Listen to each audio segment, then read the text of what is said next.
aga minu tänane viimane teema puudutab siis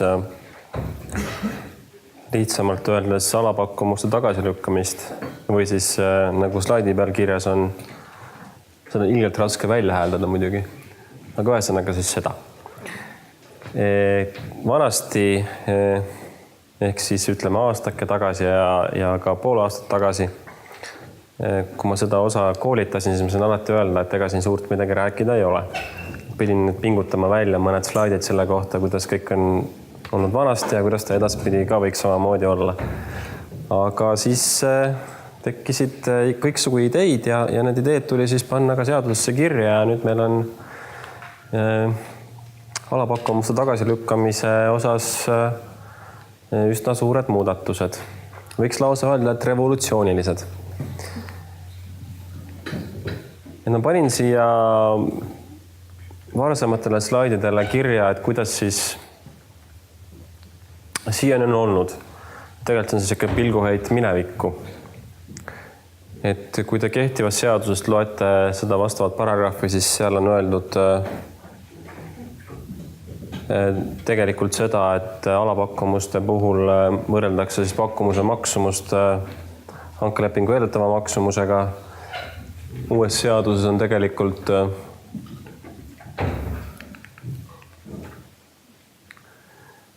kirjas, et võrreldakse hankelepingu esemega, aga minu arust on lihtsalt keeleline muudatus sellepärast, et võrdlus hankelepingu esemega, et mida see muud ikka tähendab, kui võrdlus sellega, et mida see asi või teenus või ehitustöö siis tegelikult hanke arvates maksta võiks. Ja see, mida ta hanke arvates maksta võiks, on tegelikult mis asi eeldatav maksumus. Et ma arvan, et seal ei ole mingit revolutsioonilist muudatust.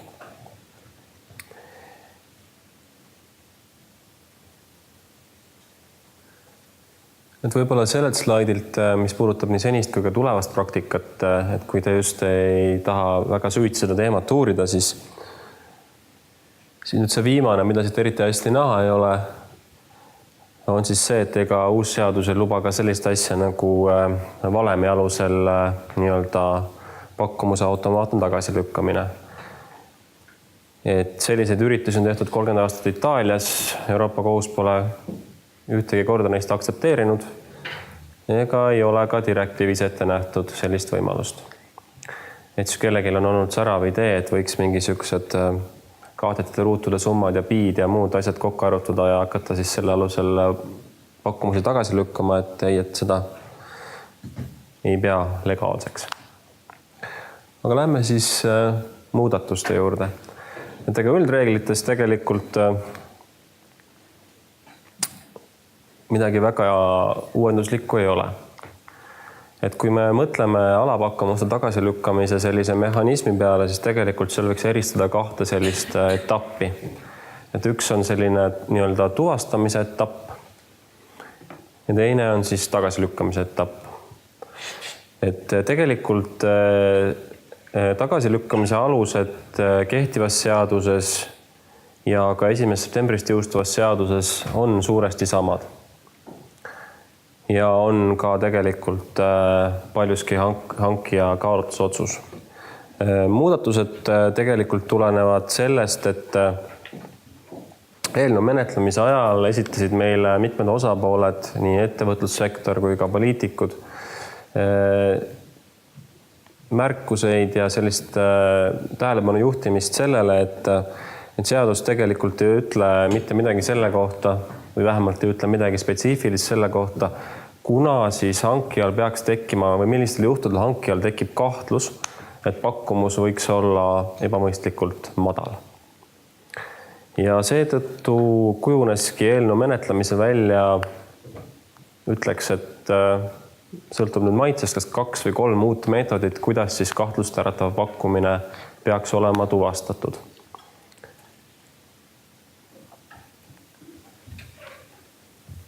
Siin nad siis 3 tükki loetelud teil on.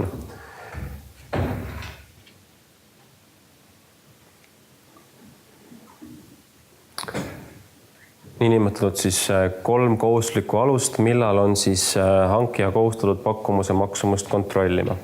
Ehk siis teisisõnu pakkumuse maksumuse kontrollimine seisneb siis selles, et on kohustatud pakkujalt selgitust küsima. Need alused on siis siin nüüd 3 tükki. Teoreetiliselt võiks neid 2 alust pidada tegelikult niinimetatud protsendi kõrvalekalde meetodiks, mida ka mitmetes teistes riikides kasutatakse. Ja need tegelikult neid kohaldatakse siis ehitustööde hankelepingu puhul. Meil eeldav maksumus ületab siis riigihanke piirmäära.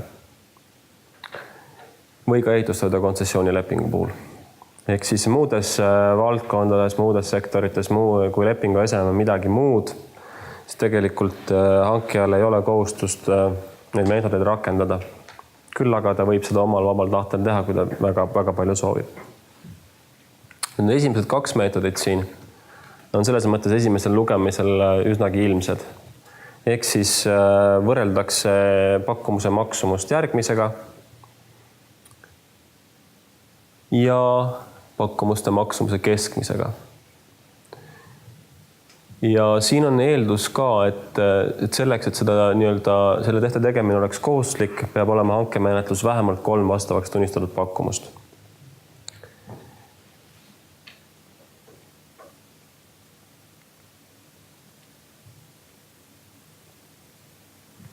Siin on siis mõningad selgitused juurde pandud.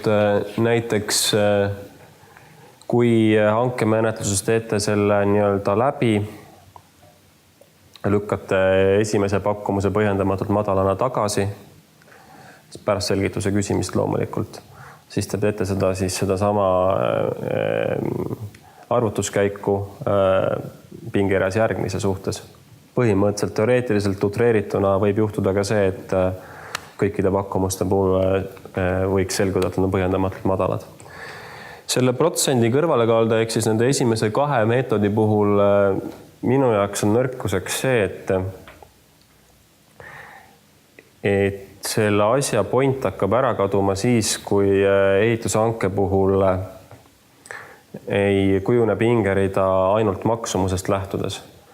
Üritasime seda ka Riigikogule selgeks teha, aga kahjuks nad väga vastuvõtlikud sellele ei olnud, et seda peaks kuidagi muutma. Ehk siis võtan täiesti suvalise näite, et kui on tegemist ehituse riigihanke, kus võitja kujuneb, 50% hinna alusel, 50% mingite muude kriteeriumite alusel, siis võib tekkida selline naljakas olukord, et tegelikult te soovite edukaks tunnistada pakkumust, mis ei ole hinna poolest madalam. Teoreetiliselt võib olla ka hinna poolest kõige kallim. Ja siis samas te peaksite siis selle pakkumuse suhtes rakendama neid 2 meetodit. Ehk siis järgmisest pakkumusest 10% madalam või 20% keskmisest madalam. Aga tuleb välja, et tegelikult on võib-olla kõige kallim pakkumus, aga tema muud mingisugused väärtuspunktid, mis ta saab, muudavad ta pakkumuseks, mida te soovite edukaks tunnistada. Et jah, ma kujutan ette, et selle protsendi kõrvalekalde meetodi rakendamine võib teatud juhtudel selliste absurdsete tulemiteni viia, et te teete tehted, mis matemaatiliselt eriti nagu sellist mõistuspära küll ei oma. Aga selline oli seadusandja soov ja niimoodi ta on kirjas, et te peate siis, kui hankijatena, siis te peaksite lihtsalt võtmagi selle sellisena, nagu ta on ja need tehtud ära tegema, isegi kui nad viivad mingisuguste täiesti ebamõistlike numbriteni. Kas nende 2 esimese meetodi kohta on küsimusi? Aldol kindlasti on. Ei ole? Kellelgi teisel äkki? No kui ei ole, siis ma lähen veel parema meetodi juurde, mis on siin 3. Ja kui te loete, siis tegelikult selgituse küsimise kohustus tuleneb ka siis, kui pakkuja või pakkumus nimetatud aldavõtja keskmine palk moodustab siis vähem kui 7% valdkonna keskmisest. Et esimene küsimus on loomulikult, et miks selline alus? Et see on selline habemega lugu, mille juured lähevad sellise vahva fenomenini nagu ümbrikupalkade maksmine ja turuosaliste ja Maksu- ja Tolliameti suur mure selle suhtes. Et väidetavalt, mina ehitussektori eripära väga ei tea, aga väidetavalt paljude pakkumuste puhul tuleneb see mõne pakkuja eelis sellest, et nad tegelikult maksavad osa palka ümbrikus. Ja et selleks, et selliste pakkujate vohamist vältida, on siis töötatud välja selline nii-öelda punktis number 3 sätestatud selgituse küsimise alus. Kui te nüüd hakkate selle peale mõtlema, siis teil kindlasti tekib palju praktilisi küsimusi, et kust ma selle nii-öelda teabe saan, millest koosneb 70%, mis see valdkonna keskmine on, kas arvestada tuleb ainult hankelepingu täitmisel kaasatud töötajate keskmist töötasu või see on kogu pakkuja keskmine töötasu, kas kui pakkuja ei nimeta ühtegi alltöövõtjat, kas ma ei kontrolli mitte ainsatki, käin siis nad läbi. Et siin on samamoodi meetodiga, mille rakendamise kohustus on siis ehitustööde hankelepingu või ehitustööde kontsessioonilepingu puhul. Ja vähemalt 3 pakkumust on vastavaks tunnistatud.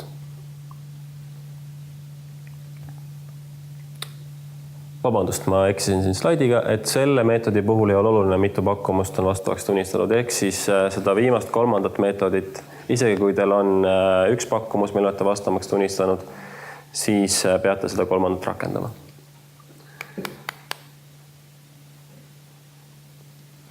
Nüüd seaduse tekstis on kasutatud niisugust terminit nagu võrdlusperiood. Et võrdlusperiood ehk siis on see periood, mille jooksul makstud töötasu siis keskmisega võrreldakse. Et teie sellest võrdlusperioodist või hankijatena ei pea väga muret tundma, sellepärast et Eesti pakkujate puhul hakkab vastavat tõendit väljastama alates 1. jaanuarist Maksu- ja Tolliamet. See, et millisel kujul see saab olema, ei ole mulle veel hetkel detailideni teada, aga nad on öelnud, et nad on selleks valmis.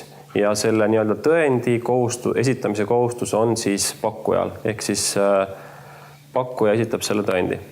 Et hankija peab ise kuhugi andmebaasides surfama minema ja seda uurima. Et oli ka kaalumisel eelnõu ettevalmistamisel see, et kas tegelikult võiks seda üles ehitada niimoodi, et hankija saab ise kontrollida andmebaasist, et kui palju selle pakkuja või alltöövõtja keskmine palk on. Aga siis selgus selline tõsiasi, et tegemist on ettevõtjate maksusaladusega ja ei saa kontrollida, millistel põhjustel hankija neile juurdepääsu taotleb. Seetõttu toob pakkuja selle tõendi ise ja selle tõendi väljastab talle siis Maksu- ja Tolliamet. Et teatavatel juhtudel on seadus ette nähtud ka erisusi, et mitte diskrimineerida siis sellised pakkujad, kes ei ole tegutsenud vähemalt 6 kuud või kes ei ole tegutsenud siis võib-olla, kes on tegutsenud kauem, aga on olnud riiulis, eks ole, ja ennast aktiviseerinud vahetult enne hankemenetluse alustamist. Ja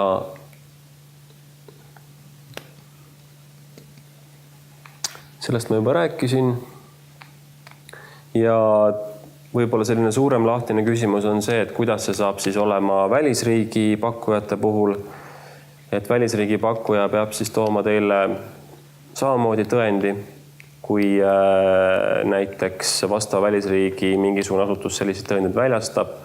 Kui tal sellist tõendit anda ei ole, siis hankija peaks aktsepteerima mis iganes muud tõendusmaterjali, mis võimaldatud tuvastada, mis on siis milline osakaal selle pakkuja ja tema alltöövõtjate keskmisest palgast moodustab siis selle valdkonna keskmisest.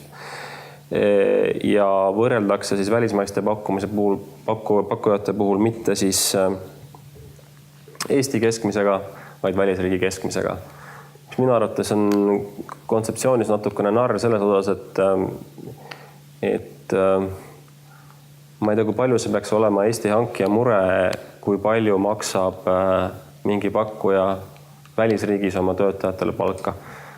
Aga nii ta on, et seadus sätestatud, et siis saab ka huvitavaid tagajärgi kogeda.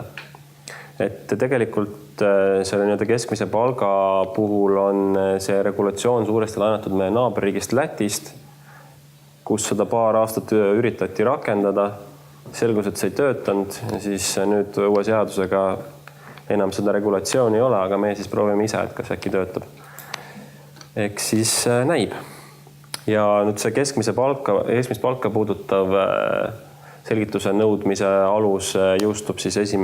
jaanuaril 2018. Need ülejäänud 2% meetodid ehk siis järgmise pakkumuse maksusega võrdlemine ja keskmisega võrdlemine jõustuvad siis nädala pärast. Nii, ehk siis hankija peab olema järgmine nädal juba valmis neid vajadusel rakendama. Tagasilükkamise aluste osas ei ole midagi revolutsioonilist, et riigiabi pluss siis tegelikult küsimusi on tekitanud tegelikult see, et pakkumise põhjendavat madal maksumus tuleneb näiteks keskkonna- või sotsiaalalaste normide eiramisest. Et siin on küsinud ehitusettevõtjad, kas see tähendab siis seda, et kui ehitusplatsil leitakse mõni kiivrita ehitusmees, et kas see on siis nagu ka mingi tagasilükkamise alus. Aga seda kindlasti mitte sellepärast, et tegelikult peab näitama ära ju põhjuslikku seost keskkonnaõiguse või sotsiaalõiguse või töövaldkonna normi rikkumise ja pakkumuse madala maksumuse vahel. Et see, et kas kiivrita käib üks ehitusmees ehitusobjektile ringi, seda kindlasti ei ole. Et sellised vahvad muudatused meil on selles valdkonna sees. Millised küsimusi teil tekkis lõpuks?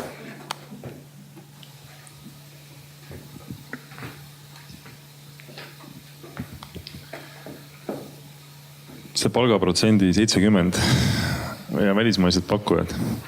Kas see mis iganes tõendus saab olla selle sama enda pakkuja nii-öelda kinnitus ja võrdlusandmete väljatoomine, kus ta väidab, et tegemist on ametliku statistikaga.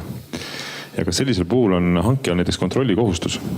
Et kas see statistika, mida nüüd see sama pakkuja on välja toonud, on ta õige? Seadus ei näe sellist kontrollikohustust ette, et RHS ei ütle rohkem mitte midagi selle kohta, et väljatud see, et tuleks aktsepteerida muud, mis iganes tõendusmaterjali, mis võimaldab hankijal seda otsust teha. Mina lähtuksin sellist mõistlikkuse printsiibist või et ei ole, et hankija ei peaks tegelikult hakkama kaevuma sinna, ma kujutan ette, Tadžikistani statistikasse, eks ole, teada seda, palju see keskmine palk on tegelikult. Et ma arvan, et hoolsuskohustus lõpeb ikkagi sellega, et kui ta vaatab nende andmetele otsa ja kui seal ei ole ilmselgelt midagi, mis talle ebausaldusväärne tundub, siis tegelikult ta võiks seda aktsepteerida nii, nagu talle esitatud on. Oleks minu lähenemine sellele. Mõisteliselt tõendusmaterjal peaks olema kolmanda isiku poolt väljastatud materjal. Isik ise ju,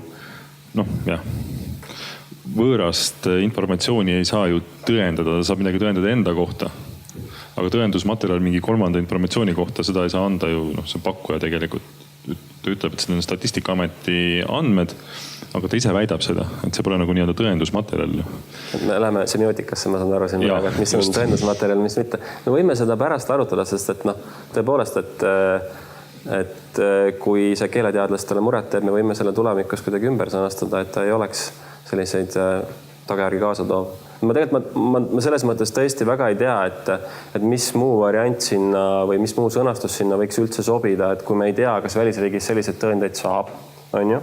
Aga kui meil on hirmus tahtmine, et välisriigi pakkujaid ja alltöövõtjad kontrollitaks, et mis see regulatsioon üldse siis olla saab ja mis sõnastuses, et kuidagi selle Läti regulatsiooni nõrkus väidetavalt oli ka see, et keegi nagu ei saanud aru, et miks kontrollitakse ainult Läti ettevõtjad, miks välismaised ei kontrollita. Et me mõtlesime julgelt, et me hakkame nüüd välismaised ka kontrollima selle klausli alusel, aga samas me ei saa ette kirjutada neile, mida nad esitama peavad, siis see sõnastus saabki jääda nagu äärmiselt üldiseks. Eks? Et kui sa ütled, et tõendusmaterjal ei ole hea sõna seal kasutada, siis loomulikult alati saab ilmselt seadusandja seda ümber teha. Ma ei näe nagu mingit sisulist probleemi selles sõnas. Või kas sinu jaoks on see sisuline? Ja, nii kaua, kui põhimõtteliselt on aktsepteeritav, see on nii-öelda omakäeline kinnitus. Ehk siis pakkuja poolt antud kirjeldus, millel pole kolmanda isiku nii-öelda tõendusmaterjali taga. Et kui me võime seda aktsepteerida, siis on okei. Sest enamalt jaolt ikkagi need kolmandast riikidest pärit isikud tulevad kas meie ehitusalal põhiselt kas Lätist või Soomest, Rootsist, üldjuhul. Et kui Läti on ise proovinud seda süsteemi juba aretada, ju neil on ikkagi see tõendi väljastamise variant ka juba olemas. Ja tõenäoliselt Põhjamaades ei ole ka seda probleemi. Et pigem on selline lõunaosariikide küsimus. Et kui mingitel spetsiifilistel hangetel tulevad portugaallased või hispaanlased, et siis on nagu raske seda juba natuke usalduse küsimus on siin nende riikide vastu ja nende konkreetsete pakkujate vastu. Eks ma arvan, et see kolmandate riikide või mitte kolmandate riikide, aga siis teiste ja ka kolmandate riikide pakkujate kontrollimine ongi võib-olla selle regulatsiooni üks nõrk koht ka selles mõttes, et mis ma juba mainisin, et mis see nagu tegelikult Eesti hanke asi on, palju ta maksab välisriigis palka. Et mis see meid torgib, on ju. Võib-olla torgib, aga minu isiklikult jätaks täiesti külmaks. Ja teine asi on see nüüd, et kui lähetatakse töötajaid, siit tõusetuda küsimus see, et kohaldub, eks ole, töötajate lähetamise direktiiv, mis näeb ette teatavad reeglid, kui palju tegelikult peab maksma, aga sa tohid nõuda, et ta maksaks rohkem. Ühesõnaga, neid nüansse tuleb päris palju mängu just teiste riikide pakkujate puhul, mida tegelikult ei olnud aega ka analüüsida selle nii-öelda ettevalmistamisel. See on kindlasti ka see statistika arvestuse küsimus, et kuidas üldse palka ja palgalt tehtud mingeid väljamakseid, mille alusel siis üldjuhul seda arvutatakse, tehakse, kas on täistööajalt, osatööajalt, kuidas on ümberarvutused tehtud ja nii edasi, puhkusetasud, mingisugused muud maksed, mida töötajatele tehakse, et see statistika võib riikiti olla väga erinev. Et me tegelikult ei pruugi saada täiesti adekvaatset vastust, eks see on manipuleeritav. Teiseks võib olla olukord ju ka selline, et kui ei ole kohustust nimetada alltöövõtjaid pakkumuses, välja kui tuginetakse, eks ole, et siis on ju see küsimus, et võib tulla see peatöövõtja, kellel on ehitussektoris tegutseb, tal on juhatus, 2 juristi, kes saavad kõik väga keskmisest kõrgemat palka ja ongi kõik korralikult ju. Ei ole siin nagu midagi nagu teha, et ma ei tea, et labidamehe või palju see ehitusmehe keskmine palk siis on, oletame opereerime mingi 1500, 1000, aga ma ei tea. Neil on seal 10 inimest 8000 peal, on kogu arvutuseks. Eks ta lõpuks taandubki sellele konkreetse pakkuja tarkusele, et kuidas seda sätet siis parajasti enda kasuks pöörata juhuks, kui see võib olla probleem. Jah.